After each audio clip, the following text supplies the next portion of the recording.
بسم اللہ الرحمن الرحیم الحمد للہ وکفی وسلام علی عبادہ الذین اصطفی اما بعد فقد قال اللہ تبارک وتعالی فی القرآن المجید والفرقان الحمید فاعوذ باللہ من الشیطان الرجیم بسم اللہ الرحمن الرحیم وَلَأُضِلَّنَّهُمْ وَلَأُمَنِّيَنَّهُمْ وَلَآمُرَنَّهُمْ فَلَيُبَتِّكُنَّ آذَانَ الْأَنْعَامِ وَلَآمُرَنَّهُمْ فَلَيُغَيِّرُنَّ خَلْقَ اللَّهِ وَمَن يَتَّخِذِ الشَّيْطَانَ وَلِيًّا مِّن دُونِ اللَّهِ فَقَدْ خَسِرَ خُسْرَانًا مُّبِينًا يعدهم ويمنيهم وما يعدهم الشيطان إلا غرورا أولئك مأواهم جهنم ولا يجدون عنها محيصا والذين آمنوا وعملوا الصالحات سندخلهم جنات تجري من تحتها الأنهار خالدين فيها أبدا وعد الله حقا ومن أصدق من الله قيلا صدق الله العظيم وَلَأُضِلَّنَّهُمْ وَلَأُمَنِّيَنَّهُمْ وَلَآمُرَنَّهُمْ فَلَيُبَتِّكُنَّ آذَانَ الْأَنْعَامِ اور میں ان کو بہکاؤں گا وَلَأُضِلَّنَّهُمْ اور میں ان کو بہکاؤں گا وَلَأُمَنِّيَنَّهُمْ اور میں انہیں آرزوئیں دلاؤں گا امیدیں دلاؤں گا وَلَآمُرَنَّهُمْ اور میں ان کو ضرور بھی ضرور حکم دوں گا فَلَيُبَتِّكُنَّ آذَانَ الْأَنْعَامِ کس چیز کا کہ وہ جانوروں کے کان چیر کر چھوڑ ڈالے فَلَيُبَتِّكُنَّ آذَانَ الْأَنْعَامِ کہ وہ چوپائے کے کان چیر ڈالے وَلَآمُرَنَّهُمْ فَلَيُغَيِّرُنَّ خَلْقَ اللَّهِ اور میں ان کو حکم دوں گا اور میں ان کو سکھلاؤں گا کہ وہ اللہ کی تخلیق میں تبدیلی پیدا کر دے۔ اس آیت کریمہ کے اندر اللہ رب العزت نے جو مضمون بیان کیا وہ یہ ہے کہ شیطان میرا ازلی دشمن ہے، روز اول سے ہی آدم اور آدم کی اولاد سے دشمنی نکالنے کی ٹھان رکھی ہے۔ اللہ تعالیٰ ارشاد فرماتے ہیں کہ یہ تمہارا ازلی دشمن ہے، اس لیے کہ یہ ایسا راندے درگاہ ہے کہ جب میں نے ان کو کہا کہ فرشتوں کو سجدہ کر تو اس نے سجدہ نہیں کیا، نہ کرنے کی وجہ سے اس کو میں نے ملعون اور مردود قرار دیا، تو اس نے وہیں پر ٹھان لی، میرے سے کہا کہ میں تیرے بندوں کو بہکاؤں گا اور اپنا حصہ ضرور لے کر رہوں گا۔ اللہ سے اس نے کیا کی کہ میں اپنا حصہ ضرور لے کر تیرے بندوں سے رہوں گا اور میں ان کو بہکاؤں گا اور ان کو طرح طرح کی امیدیں اور آرزوئیں دلاؤں گا۔ طریق حق سے میں ان کو گمراہ کروں گا، طریق حق سیدھے راستے سے ان کو میں بھٹکاؤں گا، گمراہ کروں گا اور ان کو آرزوئیں اور امیدیں یہ دلاؤں گا، ان کے دل و دماغ میں بٹھاؤں گا کہ خواہشات نفسانی ان کے اندر زیادہ ہوں گی، دنیا کی طلب، دنیا کی حرص اور لالچ میں ان کو دلاؤں گا، طرح طرح کی امیدیں دلاؤں گا کہ یہ کر وہ کر وہ کر، اور ساتھ ہی ساتھ میں ان کو حساب اور کتاب کے نہ ہونے کی بھی بات ان کو سمجھاؤں گا کہ آخرت کوئی چیز نہیں ہے، حساب و کتاب کچھ نہیں ہونا ہے۔ میں ان کو اس طرح سے پٹی پڑھاؤں گا، یعنی اللہ کے بندوں کو اللہ سے کہہ رہے ہیں کہ میں تیرے بندوں کو اس قسم کی آرزویں دلاؤں گا اور ان سے کہوں گا کہ حساب و کتاب کچھ ہونا نہیں ہے، لہذا دنیا کے اندر موج اور مستی کرو، عیش کرو۔ اور ساتھ ہی ساتھ یہ کہہ رہا ہے شیطان کہ میں ان کو حکم بھی دوں گا، سکھلاؤں گا تیرے بندوں کو کہ وہ چوپائے کے کان کو چیر کر بتوں کے نام پر چھوڑ دے۔ یہ جو آج ہم رواج دیکھتے ہیں اپنے علاقوں میں، اپنے گاؤں میں، کہ کسی بیل کا یا کسی گائے کا کان چرا ہوا ہے، کان چیر کر جو ہے چھوڑ دیا ہے، تو یہ وہیں سے چلا ہے۔ شیطان نے کہا تھا کہ میں جانوروں کے کان چڑوا کر اسے چھید کر کے لوگوں سے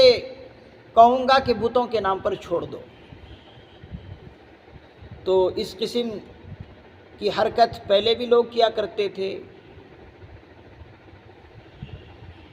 کفار مکہ بھی اس قسم کے افعال کرتے تھے کہ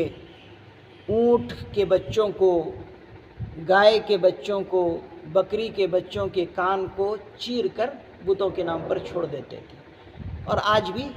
یہی حرکتیں خدا پرستی کو چھوڑ کر شیطان پرستی کے لوگ کر رہے ہیں۔ آپ نے دیکھا کہ گائے کے کان کو چیر کر چھوڑ دیا ہے، کسی بیل کو، کسی بچڑے کو چیر کر چھوڑ دیا کسی بت کے نام پر۔ تو یہی مضمون ذکر کر رہے ہیں اللہ رب العزت کہ شیطان نے یہ کہا تھا کہ میں یہ حرکتیں لوگوں سے کراؤں گا۔ وَلَآمُرَنَّهُمْ فَلَيُغَيِّرُنَّ خَلْقَ اللَّهِ، اور شیطان کہہ رہا ہے کہ میں ضرور بھی ضرور لوگوں کو یہ حکم دوں گا کہ وہ اللہ کی تخلیق میں، اللہ کی کاریگری میں، اللہ کی بنائی ہوئی چیزوں میں تبدیلی پیدا کریں۔ اللہ نے جو چیزیں رکھی ہیں ان کے اندر تبدیل کر دیں۔ شیطان کہہ رہا کہ میں آپ کے بندوں کے دل و دماغ میں یہ ڈالوں گا کہ وہ اللہ کی تخلیق میں کچھ رد و بدل کر دے، حلال کو حرام کہنے لگے، اور حرام کو حلال اور حلال کو حرام کہنے لگے۔ اور ساتھ ہی ساتھ مفسر نظام نے یہاں پر ایک بات اور بھی نقل کیا ہے، اللہ کی تخلیق میں، اللہ کی بناوٹ میں تبدیلی پیدا کرنے میں داڑھی کو بھی شمار کیا ہے، داڑھی کو بھی شمار کیا ہے کہ اللہ نے انسان کے لیے، مرد کے لیے داڑھی رکھنا ایک بہترین عمل بتلایا۔ تو شیطان کہہ رہا ہے کہ میں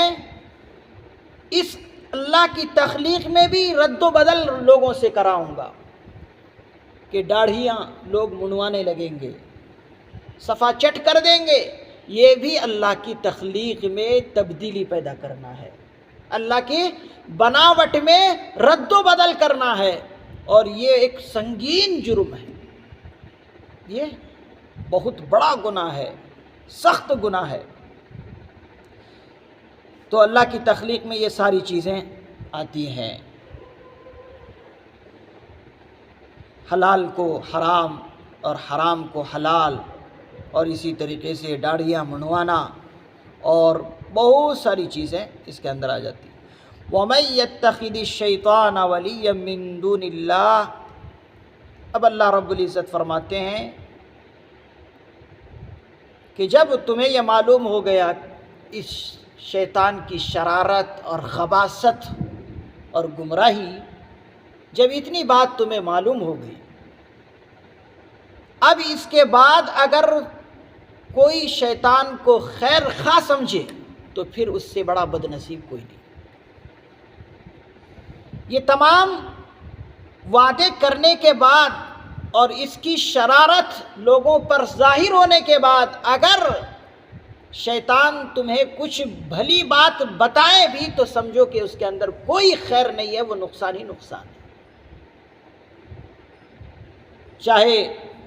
دنیا کی خواہشات ہو، دنیا کی طلب ہو، طرح طرح کی اسکیمیں لا کر خیر خواہی کی باتیں دل و دماغ میں ڈال رہا ہو تو سمجھو وہ خیر خواہ نہیں ہے، اس لیے کہ اس کی شرارت واضح ہو چکی ہے، ظاہر ہو چکی ہے، اس کے اندر خیر نام کی کوئی چیز نہیں ہے۔ تو یہ سب اس کی حرکت ظاہر ہونے کے بعد اب اللہ تعالیٰ انسانوں سے فرما رہے ہیں کہ اس کی شرارت اور اس کی خباثت تمہیں اب معلوم ہو گئی۔ تو اب وَمَن يَتَّخِذِ الشَّيْطَانَ، جو شخص اللہ کو چھوڑ کر شیطان کو دوست بنائے گا، وَمَن يَتَّخِذِ الشَّيْطَانَ وَلِيًّا مِّن دُونِ اللَّهِ، ولی کے معنی دوست، کہ جو شخص اللہ کو چھوڑ کر شیطان کو دوست بنائے گا فقد خسر خسرانا مبینا، تحقیق کہ وہ کھلے نقصان میں پڑنے والا ہے۔ فقد خسر خسرانا مبینا، وہ کھلے کھلے نقصان میں پڑنے والا ہے، وہ اپنے آپ کا نقصان کر رہا ہے، اپنے آپ کو گھاٹے میں ڈال رہا ہے، اپنے آپ پر ظلم کر رہا ہے۔ اور اللہ نے جو احکام انہیں دیے ان احکامات کو پیچھے رکھ کر شیطان کی بات کو مان رہا ہے اور شیطان کی گویا کے اقتدا کر رہا ہے۔ اور شیطان جس طرح خود راندہ درگاہ ہوا،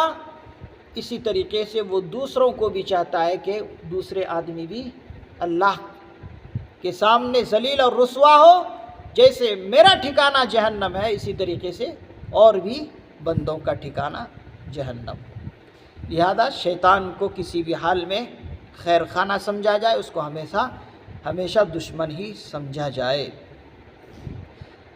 اب ان کے جو شیطان کے کچھ وعدے ہیں، ان وعدوں کے بارے میں اللہ تعالیٰ خود ذکر کرتے ہیں، یعدہم ویمنیہم، وہ ان کو وعدے دیتا ہے، کن کو؟ لوگوں کو وعدے دیتا ہے، وعدہ کرتا ہے ان سے، یعدہم ویمنیہم، اور ان کو آرزویں دلاتا ہے۔ لیکن اللہ فرماتے ہیں وما یعدہم الشیطان الا غرورا، ان کے وعدے سوائے دھوکے کے کچھ نہیں ہیں۔ وما یعدہم الشیطان، اور شیطان کے وعدے نہیں ہیں سوائے دھوکہ کے۔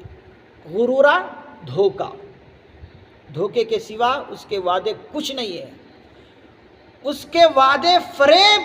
کاری کے علاوہ اور کچھ ہے ہی نہیں، وہ خطرناک قسم کا فریب دینے والا ہے، فریبی کار ہے شیطان۔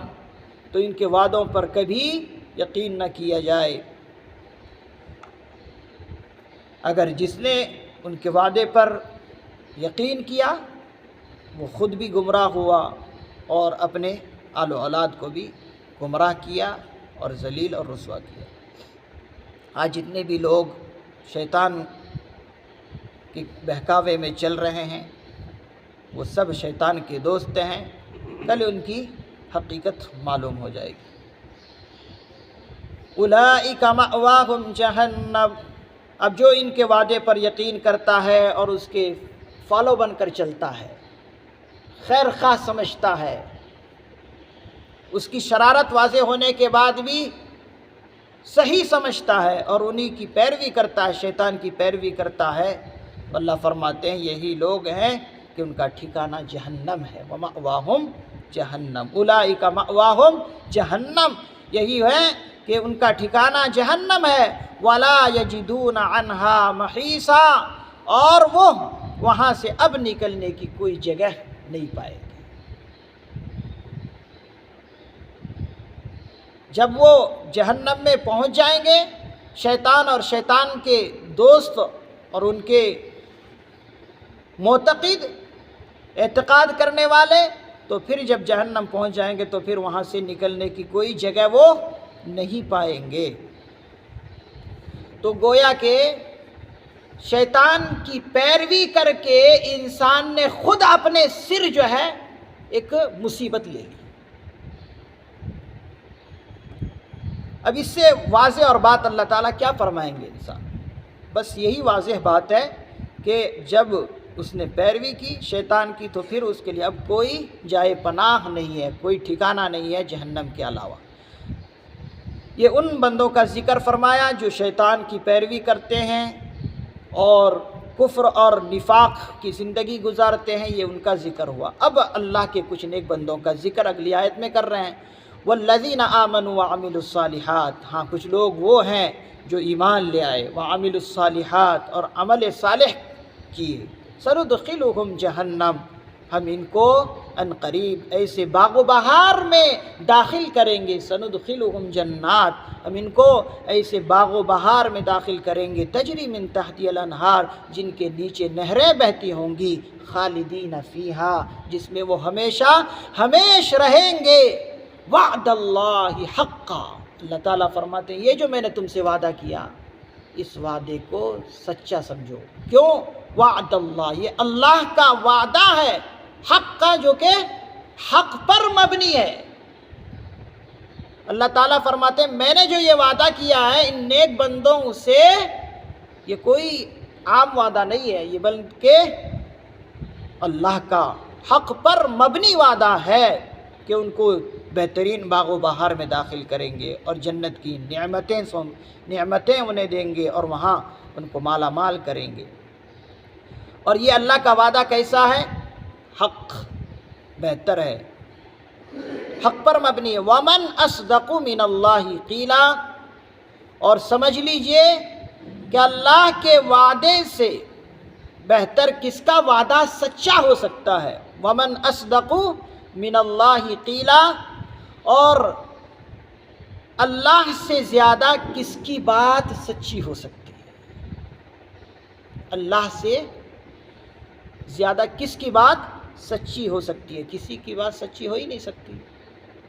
اللہ کی بات سچی ہے، اللہ کی ذات برحق ہے، تو اس کی بات کا کیا ہی ٹھکانہ۔ تو اللہ کے وعدے پر یقین کیا جائے اور شیطان کے وعدے کو رسوائی اور ذلت سمجھا جائے، لہذا شیطان کی پیروی نہ کر کے اللہ کی پیروی کی جائے، اللہ کے رسول کی پیروی کی جائے اور اس کلام کریم اور اس کلام حکیم کی باتوں کو سچا مانا جائے۔ اللہ تعالیٰ سے دعا اللہ تعالیٰ مجھے بھی اور آپ حضرات کو بھی اور ساری انسانیت کو بھی حق پر چلنے اور حق پر ڈٹے رہنے کی توفیق نصیب فرمائے۔